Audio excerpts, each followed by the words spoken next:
भुवस्व तत्सवितुर्वरेण्यं भर्गो देवस्य धीमहि धियो यो न प्रचोदयात्। ॐ आब्रह्मन् ब्राह्मणो ब्रह्मवर्चसे जायता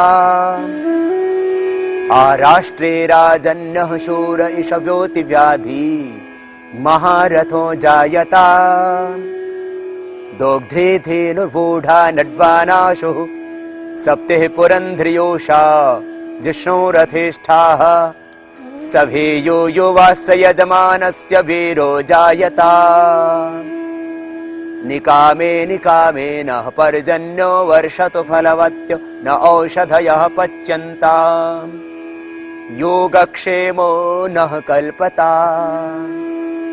ॐ सर्वे भवन्तु सुखिनः सर्वे सन्तु निरामयाः सर्वे भद्राणि पश्यन्तु मा कश्चित् दुःखभाग् भवेत्। ॐ शान्तिः शान्तिः शान्तिः।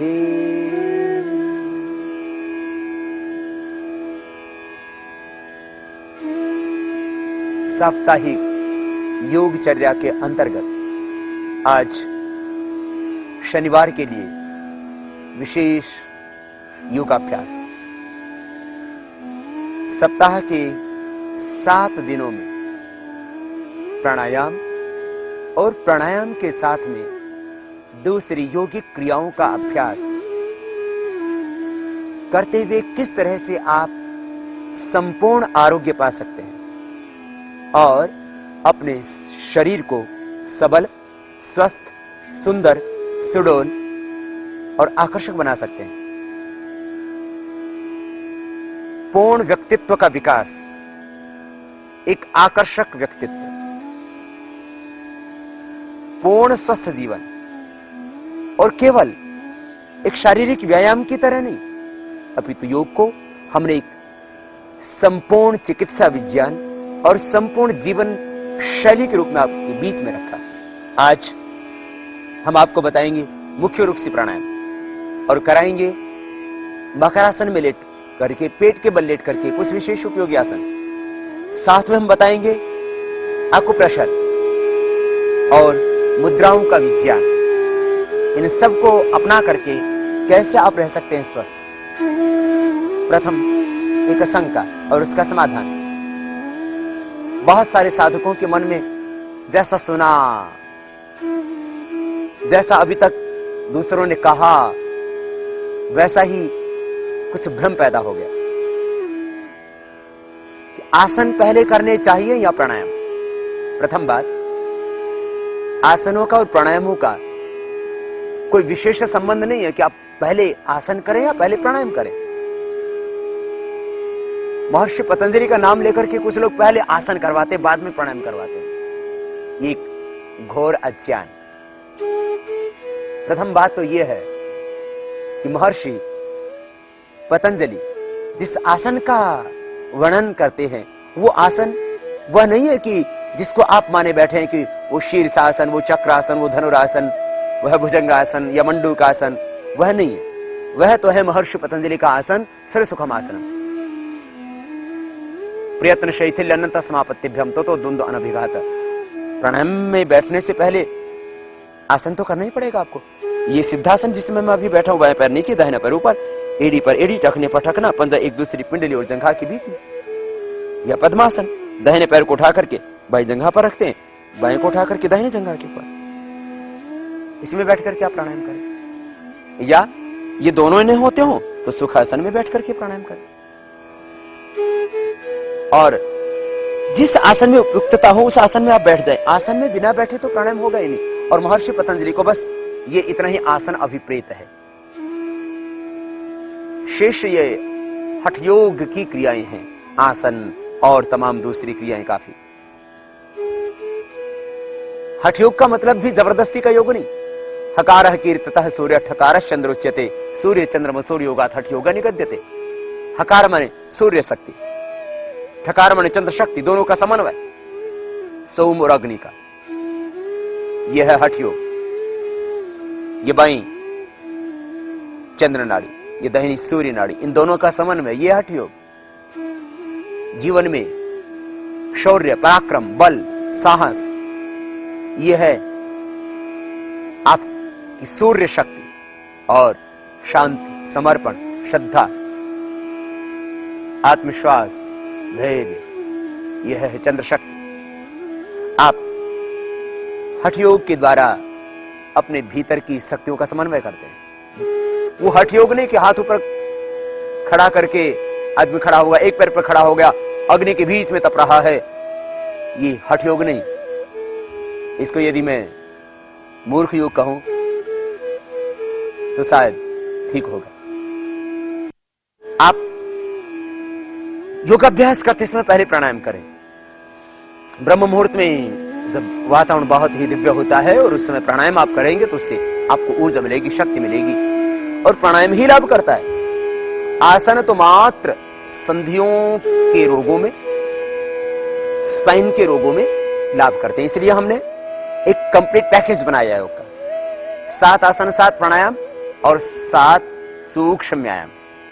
भस्त्रिका, कपालभाति, बाह्य, अनुलोम विलोम, भ्रामरी, उद्गीत, प्रणव, ध्यान, ये 7 प्राणायाम और 7 सूक्ष्म व्यायाम। पैरों को आगे पीछे दबाना, बटरफ्लाई करना, और ये सर्वाइकस पोलाइटिस पेन के लिए 5 अभ्यास करना। सारे शरीर की संधियां से स्वस्थ हो जाएंगी। और मंडूकासन, शशकासन, भुजंगासन, सरभासन, उत्तानपादासन, पवन मुक्तासन और मरकटासन। 7 आसन, 7 प्राणायाम, 7 व्यायाम, इतना करने से आपकी समस्त समस्याओं का हो जाता है समाधान। इसलिए आप आसन यदि पहले भी करना चाहें तो कोई उसमें ऐसा नहीं कि कुछ हानि हो जाएगी। अपितु जब मन शांत होता है, शरीर शांत होता है, तो पहले प्राणायाम करें, उसके बाद में आसन तो बहुत थोड़ी देर के लिए करना है। प्राणायाम आपको प्रतिदिन लगभग पौना घंटा करना है। पौना घंटा प्राणायाम, 3 मिनट भस्त्रिका, 3 मिनट बाह्य प्राणायाम, 3 मिनट भ्रामरी, 3 मिनट उद्गीत और 3 ही मिनट प्रणव का ध्यान, 15 मिनट ये हो। और भस्त्रिका के बाद में कपालभाति और अनुलोम विलोम, ये 15-15 मिनट, तो 45 मिनट हो जाते हैं। और ये 45 मिनट प्राणायाम करने से कितना ही असाध्य रोग हो, कैंसर से लेकर के, हार्ट की प्रॉब्लम से लेकर के, थायराइड की प्रॉब्लम से लेकर के, आर्थराइटिस की प्रॉब्लम से लेकर के, आंखों की तमाम समस्याएं, नर्वस सिस्टम की वीकनेस, हाइपरटेंशन, इस पार्किंसन, पैरालिसिस और पोलियो तक की समस्याएं अब तो अच्छी हो रही है। ये प्राणायाम से अच्छी होंगी, आसनों से अच्छी नहीं होंगी। इसलिए आसन तो आपकी स्पाइन को अच्छा रखेगा, सूक्ष्म व्यायाम की क्रिया आपकी संधियों को थोड़ा ठीक रखेंगी। मुख्य रूप से आपको करना है प्राणायाम। आइए तो अब करते हैं प्राणायाम का प्रारंभ। श्वासों को भीतर गहरा भरते हैं, बाहर छोड़ते हैं।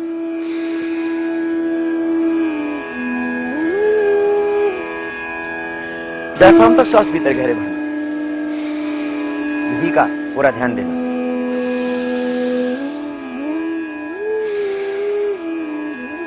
बहुत जोर से नहीं करें, बहुत धीमे भी नहीं करें, मध्यम गति, मध्यम शक्ति।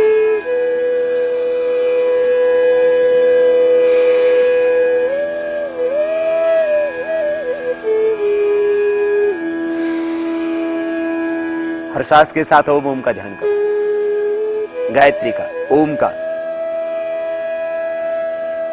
ओम तो एक अनपढ़ व्यक्ति भी इसका ध्यान कर सकता है और एक प्रबुद्ध व्यक्ति भी इसका ध्यान कर सकता है। एक गूंगा व्यक्ति भी ओम को बोल सकता है और मन में ध्यान सकता है।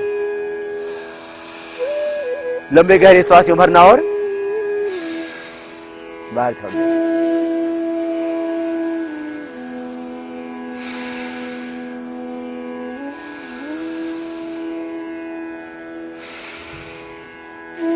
ऐसे प्रतिदिन 2 से 3 मिनट, और बहुत ज्यादा कोई व्याधि हो तो 5 मिनट कर लेना। सिर से लेकर के पैर तक की सारी व्याधियां आपकी प्राणायाम से मिट जाएंगी। इसलिए प्राणायाम जरूर करना, रोज करना।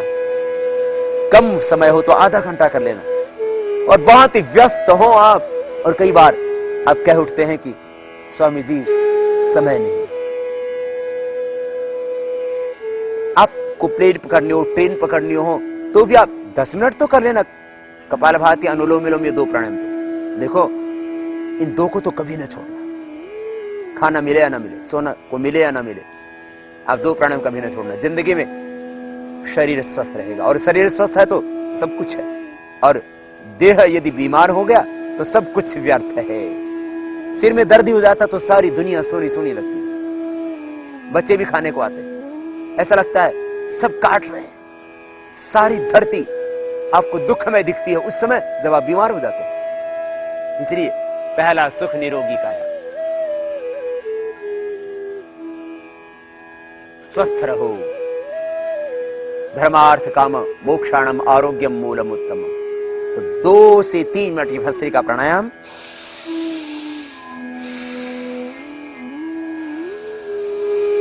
डायफ्राम तक भीतर गहरा सांस भरना। एक और भी भ्रम बहुत बड़ा है, लोग पेट में सांस भरते यूं,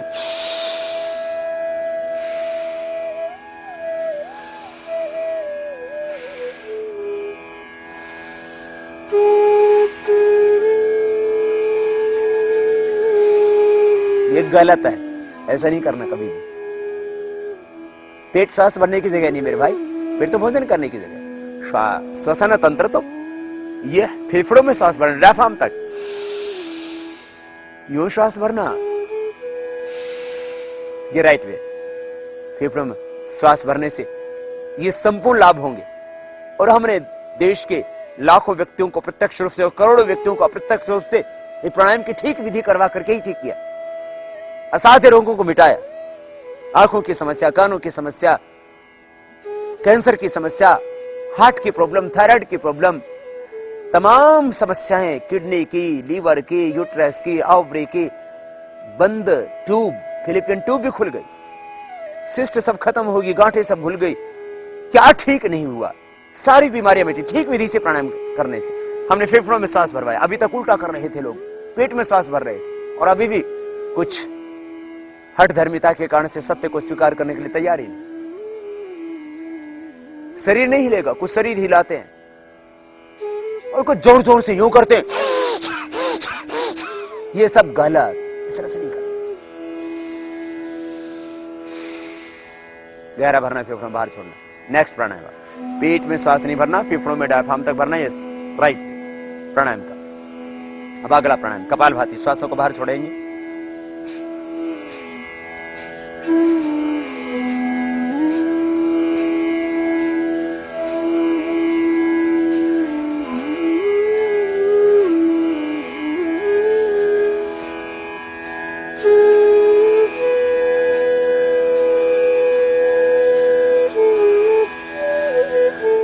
श्वासों को बाहर छोड़ते रहना।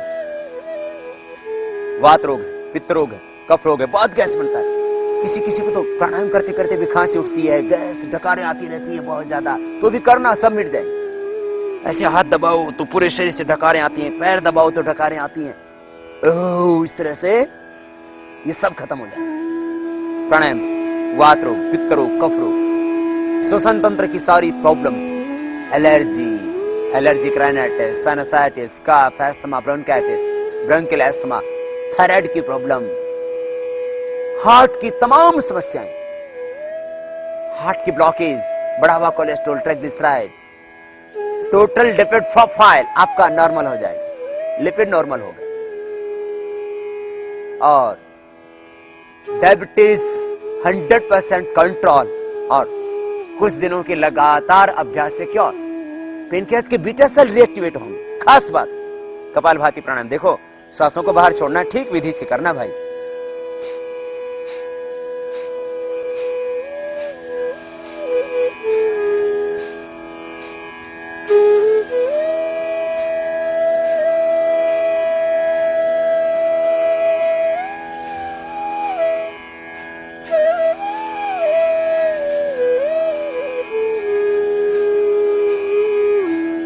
इस तरह से कपालभाति पूरी समर्पण से, श्रद्धा से, भाव से, प्रसन्नता से करना। रोग, विकार, दोष, अशुद्धियां, व्याधियां बाहर निकल रही है, तन मन परिशुद्ध हो रहा है, देह देवालय बन रहा है, सारे क्लेश दग्ध हो रहे हैं, वासनाएं मिट रही हैं। विकार सब बाहर निकल रहे हैं। बस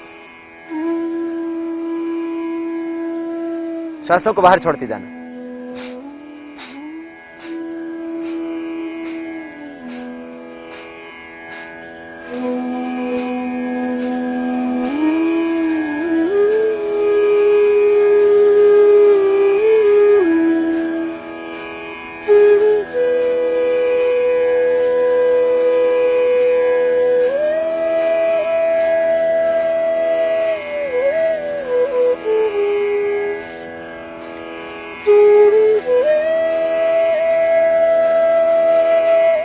ऐसे ही करना है। हार्ट IBP की प्रॉब्लम है तो तीव्रता से नहीं करना। पेट की कोई समस्या है, माने अल्सरेटिव कोलाइटिस है, अल्सर है, पेप्टिक अल्सर है, तेजी से नहीं करना। कमर में दर्द है, तेजी से नहीं करना। मध्यम गति से करो। मध्यम गति करने से भी पूरा लाभ मिलेगा। और खास बात, कपालभाति प्राणायाम में विधि ठीक रखना। श्वासों को बाहर छोड़ना, यूं नहीं करना, ये उल्टा होगा। छोड़ना है, सांस छोड़ेंगे बाहर तो पेट अंदर जाएगा। राइट तरीके से कीजिए।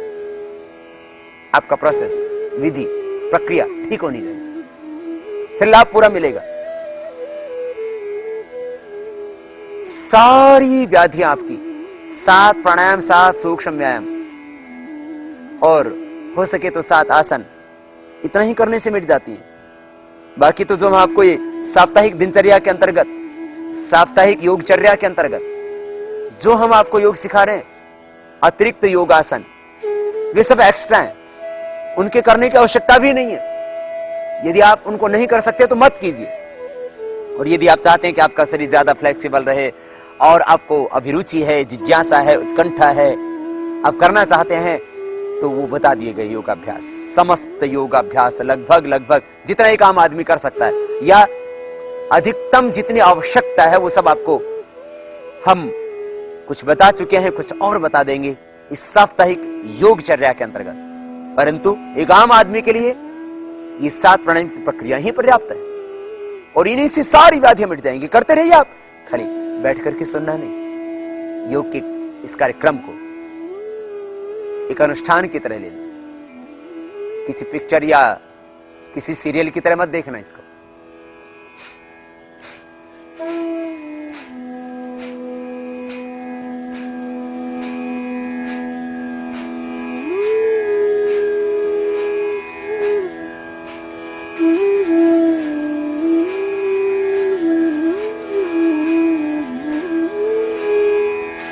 करते रहिए प्राणायाम में कुछ खास सावधानियां। कपालभाति प्राणायाम गर्भवती माताओं बहनों को नहीं करना। गर्भवती माताओं बहनों के लिए हमने स्पेशल प्रोग्राम बना दिया, इसलिए वो गर्भवती माताएं बहनें वही करें जो उनके लिए बताया गया। 2 घंटे का एक स्पेशल प्रोग्राम ही उनके लिए बनाया हमने। कपालभाति और बाह्य प्राणायाम गर्भवती माताओं को निषिद्ध है और पीरियड के दौरान बाह्य प्राणायाम को छोड़कर के सारी सूक्ष्म व्यायाम की क्रियाएं और ये 6 प्राणायाम इजीली माताएं बहनें कर सकती हैं और करना ही चाहिए उनको। आसनों में बस थोड़ी सी सावधानी ये रखनी होती है, कमर में दर्द है तो आगे नहीं झुकना, हर्निया है तो पीछे नहीं झुकना, और कठिन आसन बीमार व्यक्ति करना ही नहीं। बस हानि कुछ भी तो नहीं। योग अभ्यास तो बहुत सरल सहज है। योग को लोगों ने रहस्य बना के रखा और बोले प्राणायाम तो बोलो गृहस्थी को करना ही नहीं, आसन ही करना। और आसनों से बस यही शीर्षासन चक्रासन हो रहा था आदमी का, वैसे ही शीर्षासन हुआ था, वैसे ही चक्रासन हुआ था, ऊपर से और उसको चक्रासन करा दिया, आदमी बीमार पड़ गया और आदमी ने योग करना ही छोड़ दिया। इसलिए हमने कहा प्रथम योगाभ्यास 90% फिजिकल बेनिफिट भी प्राणायाम से ही आपको होंगे। योगाभ्यास में प्रथम प्राणायाम 90%। मैं यदि ये कहूं कि 99% लाभ केवल और केवल प्राणायाम ही से होते हैं तो अतिशयोक्ति नहीं, ऐसा हमने देखा। इसलिए आपको कह रहे हैं प्राणायाम ही मुख्य रूप से करना। करते भी रहो और मेरी बातें सुनते भी रहो। प्राणायाम मुख्य रूप से करें।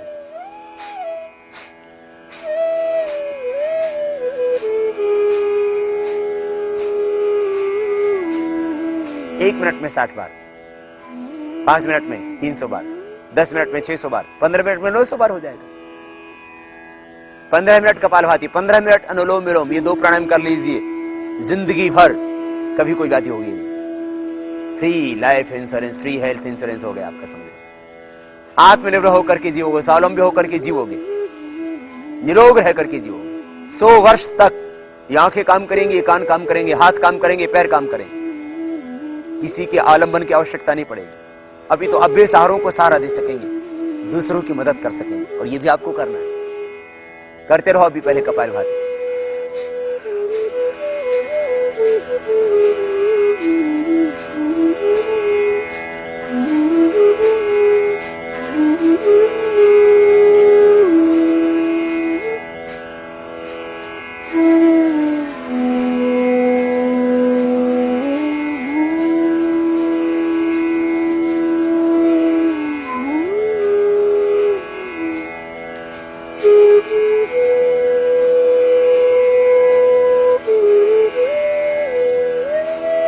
करते रहिए भाव से।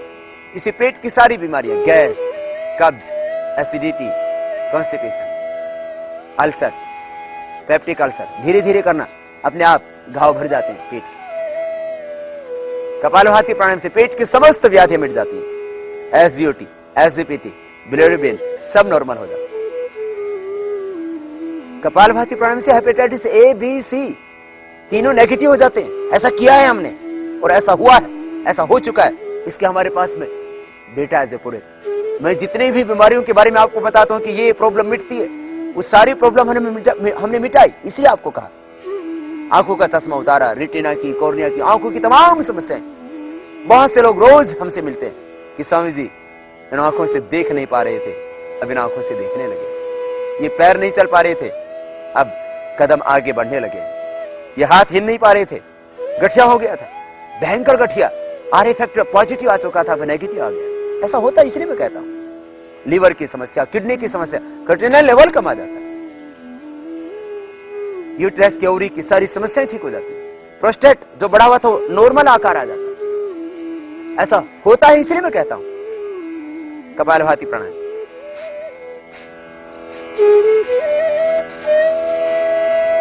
इसको करते रहो, 15 मिनट करना है। जब थक जाओ तब रुक जाना, थोड़ा विश्राम करना, फिर करना प्रारंभ कर देना। यही करना है और इसी से सब लाभ मिलेगा।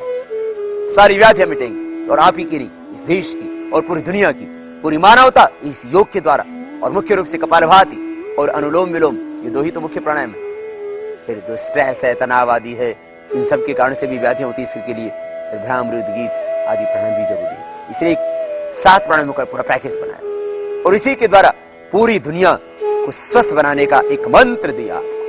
इस मंत्र को आप भी आगे देना। श्वासों को बाहर छोड़ना, कपालभाति प्राणायाम करते रहिए और आप स्वस्थ बनकर के इस देश को स्वस्थ बनाएं। आप किसी की पैसे से मदद नहीं कर सकते। कोई आदमी व्याधि से, रोग से तड़फ रहा है, आप उसको हॉस्पिटल में एडमिट नहीं कर सकते, और हॉस्पिटल में एडमिट होकर के भी आखिर होगा क्या? पैसे की बर्बादी। आज तक पूरी दुनिया में कुछ थोड़ी बहुत बैक्टीरिया, वायरल इन्फेक्शन छोड़ दीजिए, कोई ऐसी दवा ना बन सकी एलोपैथ में जो किसी बीमारी को परमानेंट क्योर कर सके। एक सिर दर्द भी ठीक नहीं होता। सिर दर्द के एक इंटरनेशनल हेडेक सोसाइटी है, उसने 59 कैटेगरी बनाई और फिर जितने बाकी सिर दर्द बच गए उनको एक नाम दे दिया। 60 प्रकार के तो सिर दर्द है, एक प्रकार का भी सिर दर्द अच्छा नहीं होता।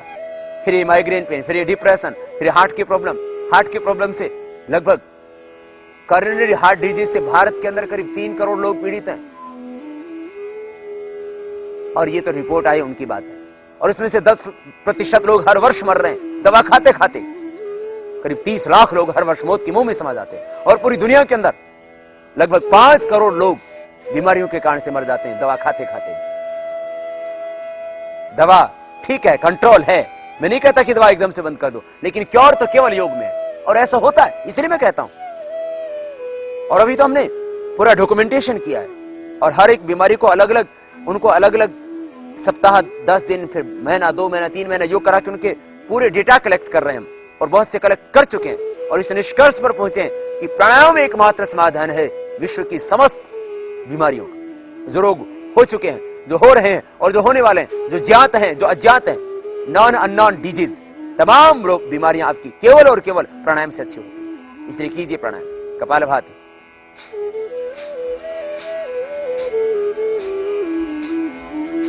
और मिट जाएंगी बीमारियां।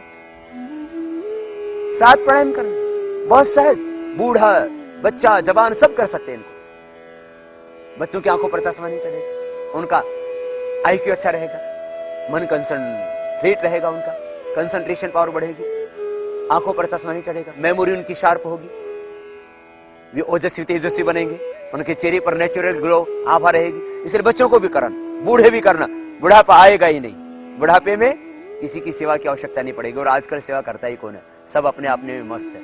इसलिए भाई बुढ़ापे का सहारा है ये प्राणायाम, और बीमारियों से छुटकारा देने वाला है प्राणायाम, और सदा स्वस्थ रहने का तरीका है प्राणायाम।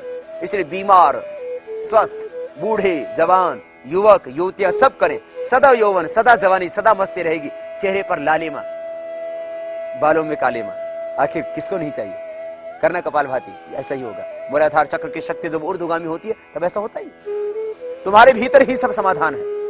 प्रकृति ने जहां रोग दिए वही रोगों का समाधान भी दिया, लेकिन व्यक्ति ने उन समाधानों को भुला करके बाहर समाधान खोजना शुरू कर दिया। तुम्हारे शरीर में रोग है तो भीतर ही इसके उपचार की शक्ति है। तुम्हारे इस देह में रोग है तो प्रकृति में इसके उपचार की शक्ति है।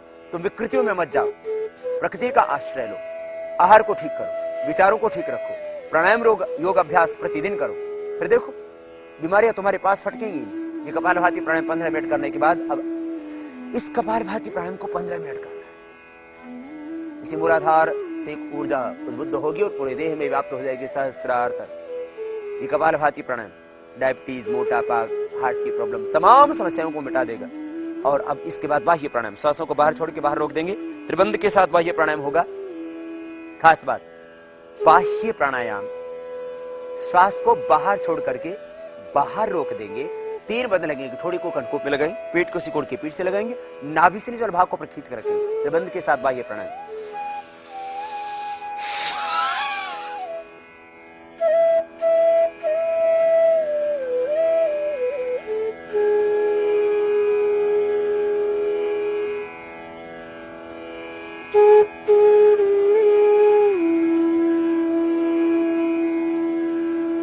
हार्ट हाई बीपी की प्रॉब्लम है तो नहीं करना।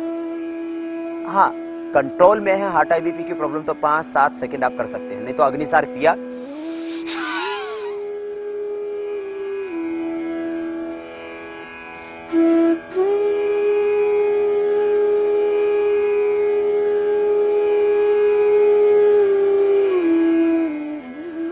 इसको कर सकते हैं आप। अग्निसार, बाह्य प्राणायाम। सर्वाइकल स्पॉन्डिलाइटिस पेन हो तो ये ज्यादा बंद नहीं लगाना, गर्दन सीधे रखे, देखिए यूं कर सकते हैं आप।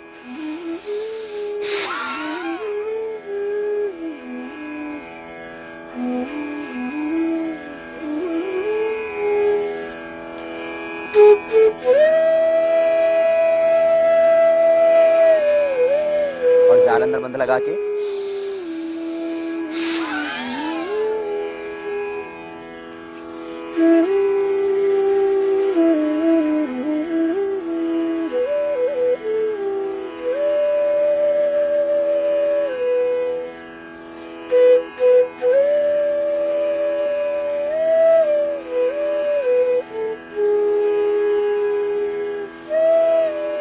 इस तरह से कर सकते हैं। 3 से 5 बार रोज कर लेना। फिर 5 से 15 मिनट अनुलोम विलोम प्राणायाम, कपालभाति अनुलोम विलोम दोनों का 15 मिनट समय और कीजिए। फिर देखिए बीमारी व्याधियां तुम्हारे पास फटकेंगी। अनुलोम विलोम प्राणायाम, दाहिने हाथों पर उठाते हैं, राइट नोस्ट्रल को बंद करते हैं, लेफ्ट से सांस को भीतर गहरा भरते हैं,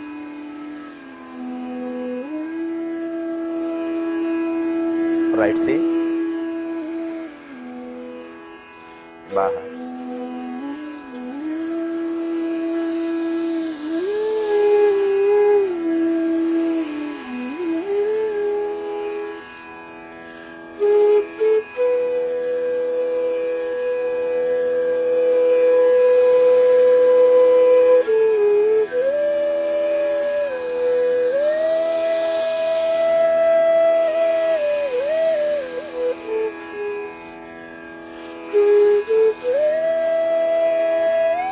बाएं से पूरा भरना, फिर बाएं नाक को 20 की 2 उंगलियों से बंद करके दाएं से बाहर छोड़ना, फिर दाएं से लेना और बाएं से ऊपर बाहर छोड़ना। ऐसे ये अनुलोम विलोम प्राणायाम करते रहिए आप बिना रुके, नॉन स्टॉप, भाव से, श्रद्धा से, समर्पण से। शरीर मन प्राण आत्मा सब कुछ प्रकाशमान ज्योतिर्मय तेजों में आभा में हो रहा है, इस भाव के साथ कर। अष्ट चक्रों का शोधन, पूरा इंडोक्राइन सिस्टम इससे रेगुलर हो जाता है, जो इरेगुलर था। हार्मोन्स जो असंतुलित थे इससे संतुलित हो जाते हैं, हार्मोन्स का इंबैलेंस इससे ठीक हो जाता है। कपालभाति अनुलोम विलोम दोनों जो 15-15 मिनट करते हैं तो बॉडी का एनाबॉलिज्म, कैटाबॉलिज्म, मेटाबॉलिज्म सब ठीक हो जाता है। बढ़ी हुई जो नेगेटिव एनर्जी थी वो अपने आप दूर हो जाती है। पॉजिटिव एनर्जी का लेवल हाई हो जाता है, नेगेटिव एनर्जी का लेवल लो हो जाता है। अनुलोम विलोम प्राणायाम के करने से ज्यादा ऑक्सीजनेटेड ब्लड आपकी बॉडी में जाता है, क्योंकि जितना ज्यादा आप गहरा ऑक्सीजन भरते हैं और जितना उसको बाहर छोड़ते हैं उतना ही ज्यादा कार्बन डाइऑक्साइड बाहर निकलता है। तो इस श्वसन की क्रिया से ज्यादा ऑक्सीजन आपके भीतर जाता है और वह ऑक्सीजन आपके ब्लड में घुल करके पूरे देह में जाता है, सिर से लेकर के पैर तक। और इस ऑक्सीजनेटेड ब्लड से आपके भीतर की वाइटल एनर्जी पैदा होती है और वो वाइटल एनर्जी आपको सब रोगों से बचाती है। आपका इम्यून सिस्टम स्ट्रांग हो जाता है, नेगेटिव एनर्जी का लेवल 0 हो जाता है, भीतर से सब कुछ संतुलित हो जाता है। भीतर का असंतुलन यही तो है बीमारी, अनियंत्रण, अनियमितता, विषमता। प्राणायाम के करने से शरीर मन प्राण आत्मा विचार भाव संवेदनाएं संकल्प सब कुछ संतुलित हो जाता है। मन पर नियंत्रण आ जाता है, आहार पर नियंत्रण आ जाता है, विचारों पर नियंत्रण आ जाता है, तो फिर व्याधियां कहां रहेंगी। ये अनुलोम विलोम प्राणायाम 5 से 15 मिनट ये भी करना है।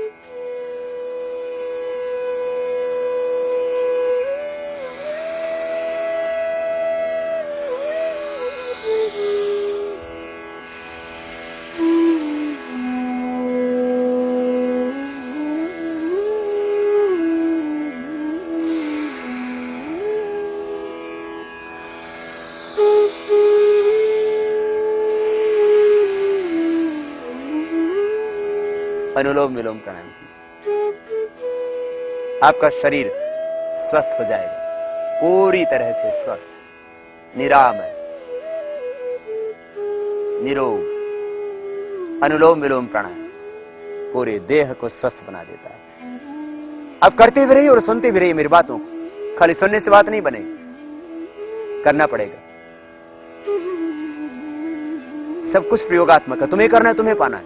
मेरे करने से तुम्हें लाभ नहीं होगा और मेरे सिर पर हाथ धरने से कि मैंने सिर पर हाथ रख दिया और तुम ठीक हो जाओगे, ऐसा कुछ भी तो नहीं है। योग तो एक विज्ञान है, एक साइंस है, और ये ऋषियों की करोड़ों वर्ष पुरानी साइंस जिसको हमने भुला दिया था, आज फिर से इसकी आवश्यकता है। और 200 साल पहले तो इस धरती पर कोई दवा थोड़ी नहीं थी। योग से, प्रकृति के आश्रय से, आयुर्वेद से ही दुनिया के लोग स्वस्थ रहते आए थे। और आज 1,96,8,53,105 वर्षों से ये आयुर्वेद, ये योग और ये प्रकृति आज भी बरकरार है। यद्यपि प्रकृति को बहुत व्यक्ति ने बिगाड़ा, इसलिए प्रकृति ने उसको खूब लताड़ा भी। आज फिर से हमें प्रकृति की ओर लौटना होगा। वायु को दूषित न करो, इसको देवता कहते हो। वायु देवता, पृथ्वी देवता, अग्नि देवता, चंद्रमा देवता, सूर्य देवता।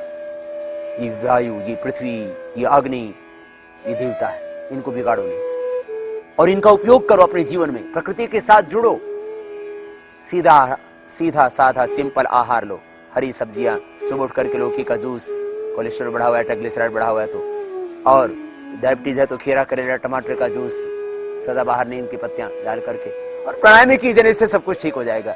संतुलित आहार, संतुलित विचार, प्राणायाम से अपने आप ही हो जाएंगे आपके विचार संतुलित, मन में सकारात्मक भाव पैदा होंगे।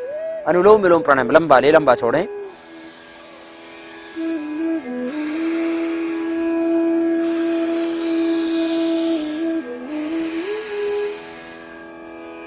यही प्राणायाम आपको 15 मिनट करना और इसी से, ये आपका डॉक्टर है कपालभाति अनुलोम विलोम। यूं तो इस देश के अंदर, भारत के अंदर ही करोड़ों लोग एक एक बीमारी से पीड़ित है और डॉक्टर 6,22,105 डॉक्टर तो एलोपैथ के हैं, और जो एलोपैथ के अलावा जो दूसरे आयुर्वेद, यूनानी और सिद्धा आदि जो दूसरे सिस्टम है, होम्योपैथ आदि, इसके डॉक्टर हैं 6,91,000 और 470। एक तरफ ये 6,91,470 डॉक्टर अल्टरनेटिव सिस्टम जिनको हम ये लोग बोलते हैं एलोपैथ वाले, और दूसरी तरफ एलोपैथ के 6,22,105 डॉक्टर, और अकेले आयुर्वेद के 4,30,363 डॉक्टर। फिर भी क्या हो रहा है, बीमारियां उतनी बढ़ती जा रही है। इसलिए आपका डॉक्टर है प्राणायाम, आपका आरोग्य अपने आप से मिलेगा। बस प्राणायाम कीजिए, अनुलोम विलोम, लंबा लेना, लंबा छोड़ना,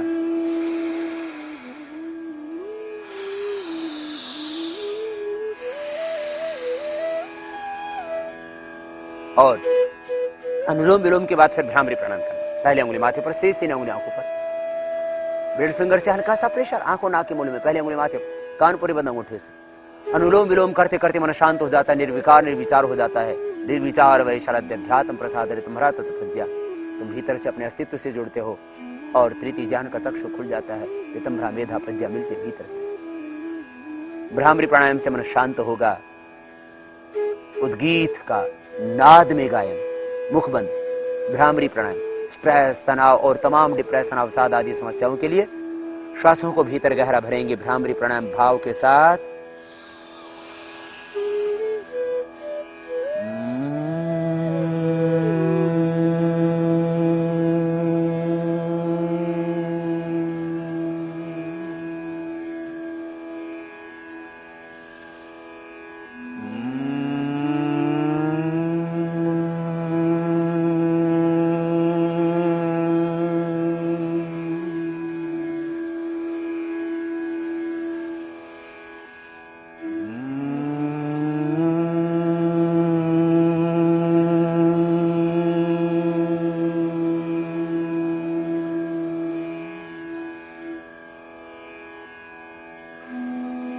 और भ्रामरी के बाद उद्गीत प्राणायाम, मन निर्विकार निर्विचार हो गया, दिव्यता भीतर उतर रही है। आज्ञा चक्र में एक आभा, एक ज्योति आलोक, उसी में ओम को देखना, इसी का ज्योतिर्मय तेजोमय सच्चिदानंद स्वरूप सर्वशक्तिमान ब्रह्म का ध्यान।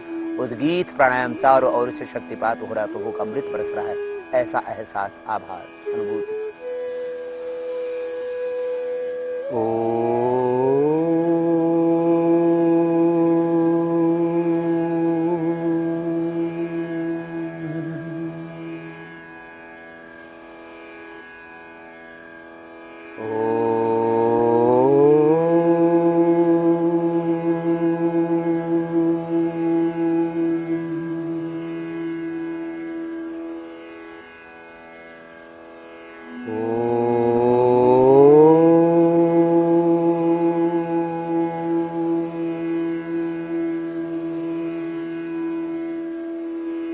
फिर थोड़ी देर श्वासों पर मन को केंद्रित कर, प्राणों के साथ प्रणव का ध्यान।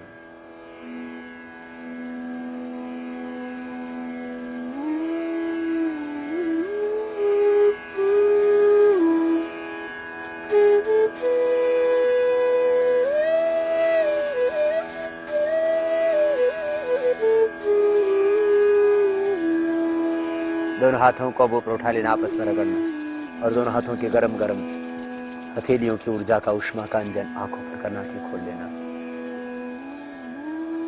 ये इतना प्राणायाम रोज कर लेना, सारी व्याधि अपने आप मिट जाएगी, समाधि भी लगेगी, ईश्वर का सामीप्य मिलेगा, भगवत साक्षात्कार भी होगा, सब कुछ ठीक हो जाएगा। इसके बाद सूक्ष्म व्यायाम की क्रियाएं।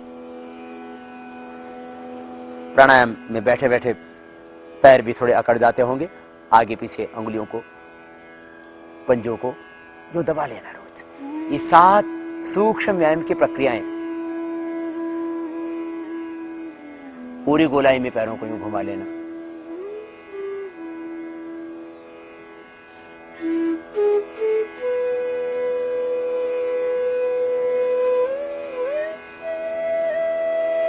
और फिर बटरफ्लाई,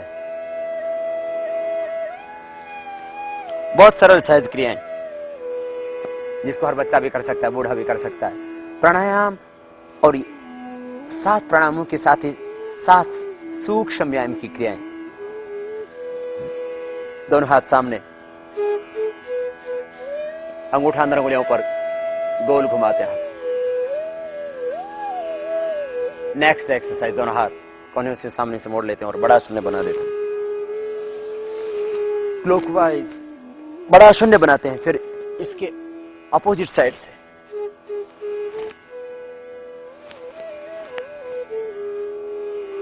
फिर दोनों हाथों को ऊपर उठाते हैं, एकदम रिलैक्स हो जाते हैं। 2-3 मिनट से लेकर के 5 मिनट में पूरी एक्सरसाइज हो जाती है साथ, जिससे कि आपके शरीर का प्रत्येक जॉइंट फ्लेक्सिबल हो जाता है, स्वस्थ हो जाता है। उसके भीतर की अकड़न ठीक हो जाती है। श्वास अंदर भर के हाथों की अंगुलियों को टलो करके सिर के पीछे बांधते, हाथों से सिर के उस तरह से हाथों के एक दूसरे के विरुद्ध दबाव डालते, आराम से एक कंपन सा पैदा होता है गर्दन में, छोड़ देते हैं। फिर दायां हाथ उठा लेते हैं, कान के पास लगा देते हैं।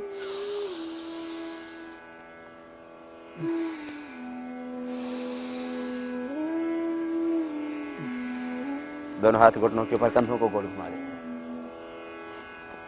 एक तरफ से करने के बाद फिर उसके अपोजिट साइड से। और आज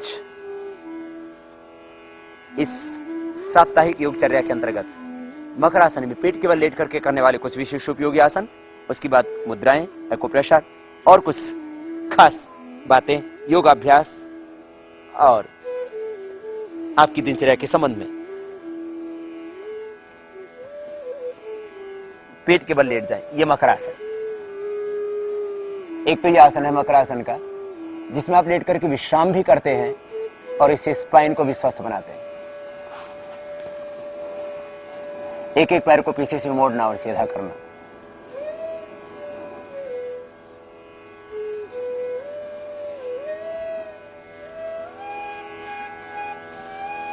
फिर दोनों पैरों को एक साथ, ये मकरासन एक अभ्यास। मकरासन का दूसरा अभ्यास विश्राम का आसन है, जिसमें बाएं हाथ की हथेली नीचे, दायां उसके ऊपर और माथा हथेलियों के ऊपर, पैर की एड़ियां अंदर, पंजे बाहर की ओर। ये विश्राम के लिए,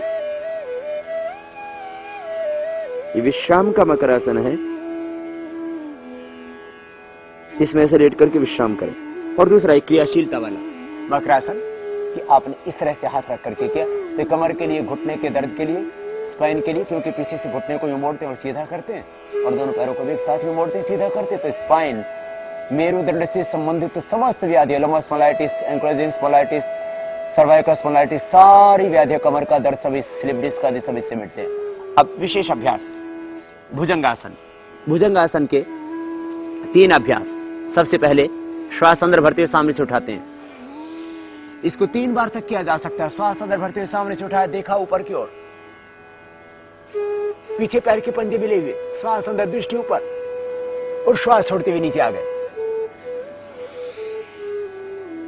भुजंगासन का फर्स्ट पोज, इसको 3 से 5 बार तक किया जा सकता है। स्पाइन के लिए बहुत उपयोगी, और इसीलिए अपने हमने योग पैकेज में भी इसको। भुजंगासन का दूसरा पोज, बाएं हाथ के हथेली नीचे, दाएं उसके ऊपर, थोड़ी नीचे, श्वास अंदर भरते हुए हाथ ऊपर उठाएंगे, कोहनियों से हाथ ऊपर उठते हैं, हथेलियां जमीन पर ही होती हैं,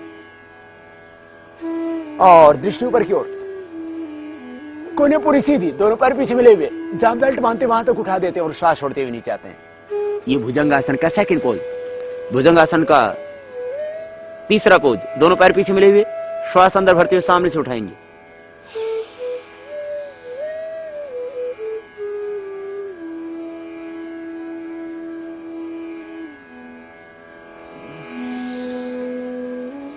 श्वास छोड़ते हुए नीचे आते हैं। भुजंगासन का चौथा पोज,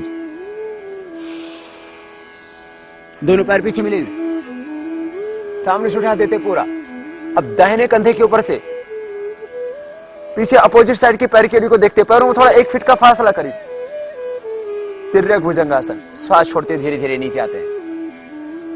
तो दूसरी ओर से इसी अभ्यास को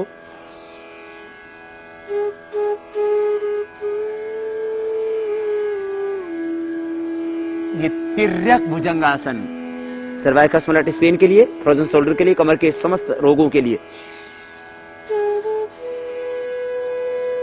एक एक अभ्यास को आप 1 से 3 और ज्यादा प्रॉब्लम है तो 5 बार तक कर सकते हैं। स्पाइन के लिए विशेष उपयोगी अभ्यास है। इनसे भुजाएं भी स्वस्थ होती हैं।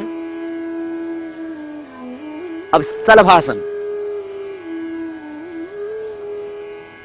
दोनों हाथ थाई के नीचे, थोड़ी जमीन पर, पीछे से एक एक पैर को ऊपर उठाएंगे। दाहिना पैर घुटने से सीधा एकदम ऊपर उठे, जितना उठा सकते हो, फिर नीचे ले आए। कमर में अधिक दर्द है तो ज्यादा ना उठाना। फिर दूसरे पैर को घुटना सीधा, पंजा सीधा, और पैर पूरा उठा देते हैं। हाथ से थोड़ा सहारा ले सकते हैं, यदि ना उठता हो पैर तो फिर नीचे ले आते हैं। ये एक अभ्यास शलभासन का। शलभासन का दूसरा अभ्यास होगा दाहिना हाथ सामने, कान से लगा हुआ, बायां हाथ पीछे कमर के ऊपर, श्वास अंदर भरते हुए सामने से दाएं हाथ को और सिर को और पीछे से बाएं पैर को उठा देंगे। बाएं हाथ पीछे कमर के ऊपर होगा, श्वास अंदर, दृष्टि सामने, श्वास छोड़ते हुए नीचे। इसको अधिक बार भी कर सकते हैं। फिर दूसरी ओर से बाएं हाथ सामने, कान से लगा हुआ, जमीन के ऊपर हथेली, दाएं हाथ पीछे कमर के ऊपर, और श्वास अंदर भरते हुए सामने से बाएं हाथ को और सिर को, पीछे से दाहिने पैर को उठाएंगे, क्रॉस करते हुए, दृष्टि सामने।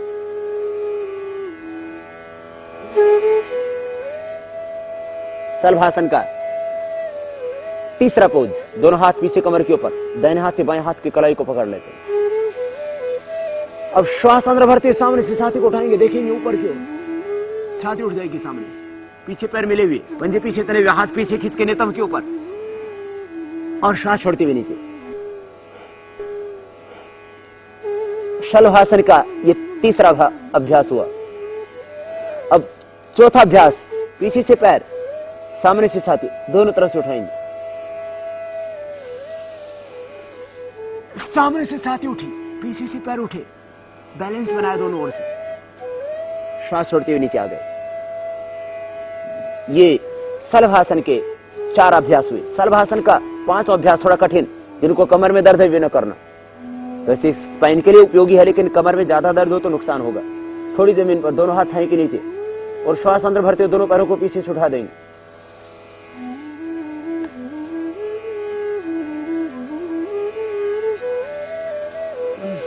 श्वास छोड़ते हुए नीचे, फिर से एक बार उठा देंगे।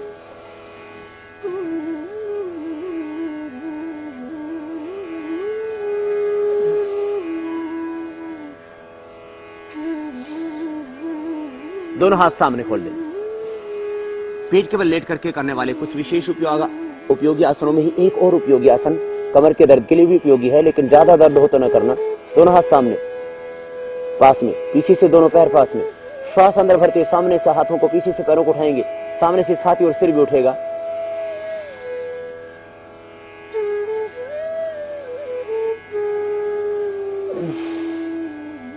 विपरीत नौकासन। अब दोनों पैरों को पीछे से मोड़ लेंगे। धनुरासन, टखने के पास से दोनों पैरों को पकड़ लेंगे, श्वास अंदर भरते हुए सामने से छाती को, पीछे से पैरों को उठाएंगे, श्वास छोड़ते नीचे। हर्निया है तो करना ही नहीं, और कमर में भी ज्यादा दर्द है तो नहीं करना। कमर में दर्द है बहुत ज्यादा तो एक अभ्यास कर लेना, पृष्ठतानासन। बाएं हाथ के ऊपर दाहिना हाथ, दोनों पैर पीछे मिले हुए, श्वास अंदर भरते हुए सामने हाथों को यूं खींचेंगे और पीछे से पैरों को खींचेंगे, ढीला छोड़ देंगे।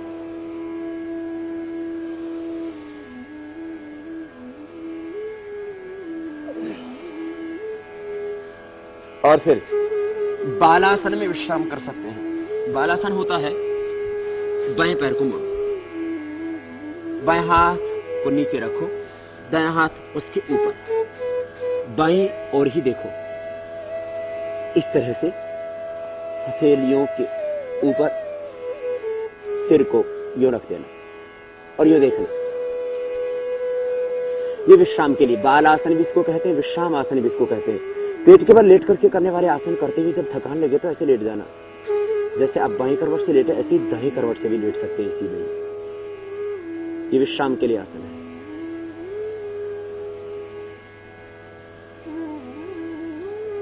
श्वासों की गति सहज। तो ये आपको मेरुदंड के लिए विशेष उपयोगी अभ्यास बताए, पेट के बल लेट करके, मकरासन में लेट करके। अब बाएं करवट लेते हुए आराम से बैठ जाए।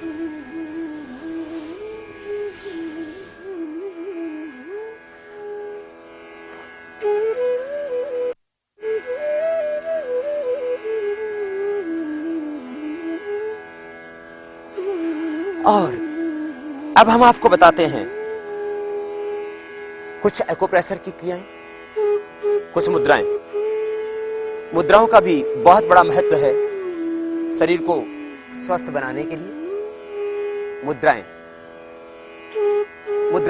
दोनों हाथों से एक साथ की जाती हैं। हम आपको समझाने की दृष्टि से एक हाथ से पहले बता रहे हैं। इन पंच अंगुलियों के अंदर पंच तत्वों का प्राधान्य है। अंगूठा अग्नि तत्व प्रधान है, तर्जनी वायु तत्व का प्रतिनिधित्व करती है हमारे शरीर में, पंच तत्वों का प्रतिनिधित्व करती हैं उंगलियां हमारे शरीर के अंदर। अंगूठा अग्नि तत्व का, तर्जनी वायु तत्व का, मध्यमा आकाश तत्व का, अनामिका पृथ्वी तत्व का और सबसे छोटी उंगली कनिष्ठा जल तत्व का प्रतिनिधित्व करती है मनुष्य के देह में। और इन पंच तत्वों का प्राधान्य है इन 5 अंगुलियों में, और इन्हीं को अलग अलग प्रकार से मिला देने से बनती है मुद्राएं। ये ध्यान मुद्रा, इसमें बैठने से मन शांत हो जाता है। मन की एकाग्रता, स्ट्रेस, डिप्रेशन, तनाव, अवसाद आदि इसमें बैठने से ठीक होते हैं। फिर ये वायु मुद्रा, इसमें बैठने से वात विकार ठीक होते हैं। ये शून्य मुद्रा,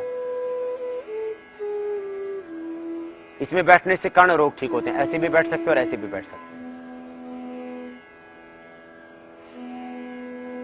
और ये पृथ्वी मुद्रा, इसमें बैठने से भार यदि बढ़ा हुआ है तो नॉर्मल हो जाएगा, और कम है तो भी नॉर्मल हो जाएगा। ये वरुण मुद्रा, जल मुद्रा भी कह सकते हैं इसको। बच्चों को जिनको यूरिन की प्रॉब्लम हो या बड़ों को भी किडनी की प्रॉब्लम हो तो ऐसे बैठ के करना। बहुत ज्यादा कमजोर है शरीर तो ये शक्ति मुद्रा, अशक्ति के लिए, कमजोरी के लिए, नर्वस सिस्टम की वीकनेस के लिए 20 की 2 अंगुलियों को अंगूठे के अग्रभाग से मिला देना, तो यह हो जाती है अपान मुद्रा। देह में अशुद्धि, विकार, टॉक्सिन्स, ऑक्सीडेंट्स ज्यादा बढ़े हुए तो ऐसे बैठना।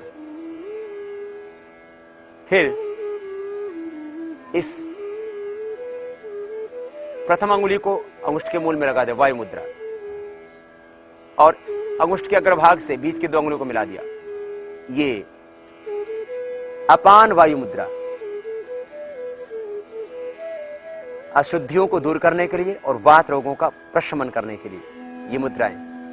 प्राणायाम जब आप करते हैं तब किसी एक मुद्रा विशेष में बैठ करके आप प्राणायाम कर लिया करें।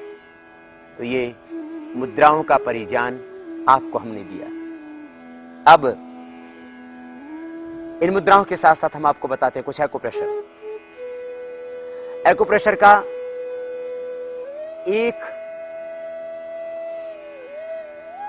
एक पॉइंट अपने आप में बहुत महत्वपूर्ण है।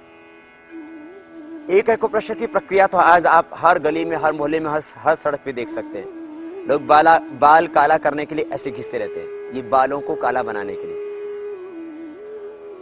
और झड़े हुए बाल दोबारा से आ जाते हैं। गंजी खोपड़ी पर बाल उगाते हैं, भूषण जमीन पर उद्यान लहराने लगता है। बाल काला करने के लिए सफेद बाल काले उगते हैं जड़ से, झड़ गए बाल गंजी खोपड़ी पर दोबारा बाल आ जाते हैं। ऐसे करने से बहुत अद्भुत है, बालों के लिए बहुत लाभ होता है। बहुत लोगों के बाल आए और बहुत से लोगों को हमने अपने शिविरों में दिखाया भी, जिनके पहले के फोटोग्राफ्स भी उनके थे, कि पहले गंजी थी, खोपड़ियां बाल आगे, कपालभाति अनुलोम विलोम भी उसमें लाभ करते हैं। कुछ लोगों ने तो बिना ये नेल वाला किए ही खाली प्राणायाम किया और पूरा लाभ हो गया खाली प्राणायाम से। इसलिए प्राणायाम और ये दोनों साथ साथ करने से 100% लाभ होगा केश के रोगों में, बाल के रोगों में। अब कुछ एक्यूप्रेशर के और पॉइंट जो बहुत ही महत्वपूर्ण है। जैसे किसी को थायराइड की प्रॉब्लम है तो ये पॉइंट दबाएं, ये थायराइड के लिए, थायराइड के लिए खास पॉइंट। ये पॉइंट हम अपने शिविरों में बहुत बार बताते हैं, अभी एक बार आपको बता रहे हैं। ये थायराइड के लिए पॉइंट खास। इसके ऊपर ये वायु के लिए, पेट की गैस के लिए। हथेली के बीच में ये जो पॉइंट है, हथेली के बीच में पॉइंट किडनी के लिए, और इसके बाहर की ओर यहां ये पेनक्रियाज के लिए। बाएं हाथ में, बाएं ओर क्योंकि हार्ट है, इस पेनक्रियाज के पॉइंट के ऊपर जस्ट ये हार्ट के लिए,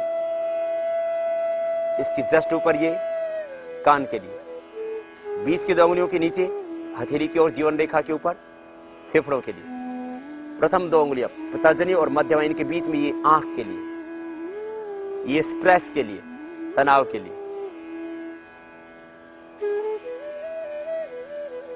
तनाव के लिए खास पॉइंट, और यूरिन प्रॉब्लम्स के लिए ये वाला पॉइंट। ये सारे पॉइंट साइनस पॉइंट है।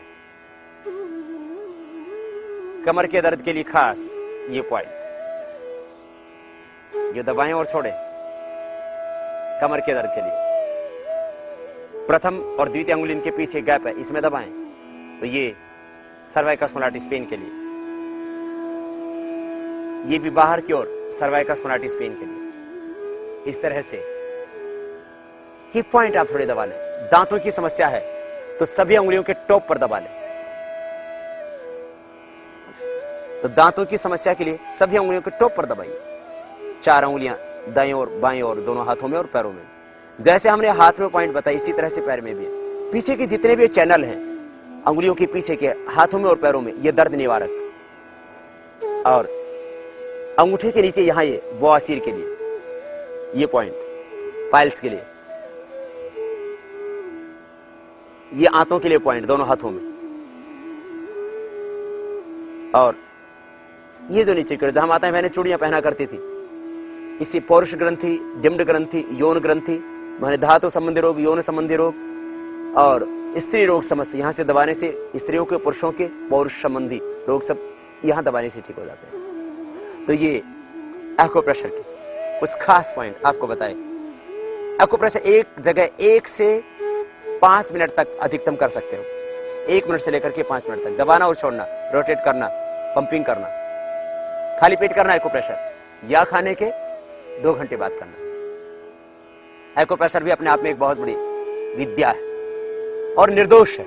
कहीं गलत जगह दब गया तो कोई नुकसान नहीं हो। इसके लिए एक्यूप्रेशर को हमने अपनी इस चिकित्सा प्रक्रिया के अंतर्गत सबसे पहले प्राणायाम, उसके बाद में आसन, उसके बाद में एक्यूप्रेशर, मुद्राएं तो प्राणायाम के साथ ही होती हैं, फिर प्राकृतिक उपचार, फिर आयुर्वेद को हम लेते हैं। आयुर्वेद तो लास्ट में आता है, उसकी भी आवश्यकता बहुत अधिक रहती ही नहीं है। मुझे लगता है योग की प्रक्रियाओं से, इन मुद्राओं से और एक्यूप्रेशर की इन विधाओं से और प्रकृति के साथ जुड़ते हुए आप निश्चित रूप से एक संपूर्ण आरोग्य पाएंगे। आप ही स्वस्थ नहीं बनेंगे, इस देश को भी स्वस्थ बनाएंगे।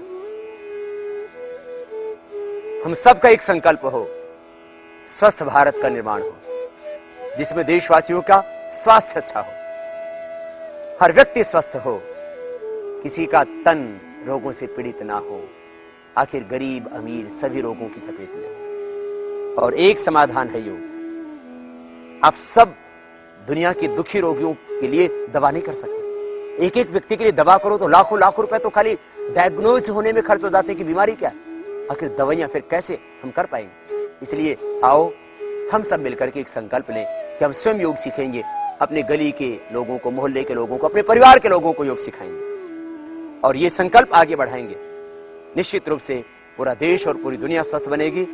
स्वस्थ तन, स्वस्थ मन, स्वस्थ चिंतन, सकारात्मक मानसिकता के द्वारा ही इस राष्ट्र का कल्याण संभव है। आओ हम सब मिलकर के योग की क्षण में आए। योगम शरणम गच्छामि का उद्घोष दिग दिगांतरों में गूंजा दें, पूरे ब्रह्मांड में गूंजा दें और इस ऋषियों की परंपरा का पूरे विश्व के अंदर प्रचार करें, जिससे ये पूरी मानवता स्वस्थ रहे, जिससे लोग अपनी चेतना से जुड़े और अपने ही भीतर उस विराट ब्रह्म परमेश्वर को पालें, जिससे कि जीवन पाना धन्य हो जाए, सारी वितृष्णा मिट जाए, सारा लोभ मिट जाए, सारा क्रोध मिट जाए और पूर्णता की अनुभूति हो, भीतर से तृप्ति मिले, शांति मिले सबको, आनंद मिले सबको, हम सब ईश्वर के सच्चे पुत्र और पुत्रियां बन जाए।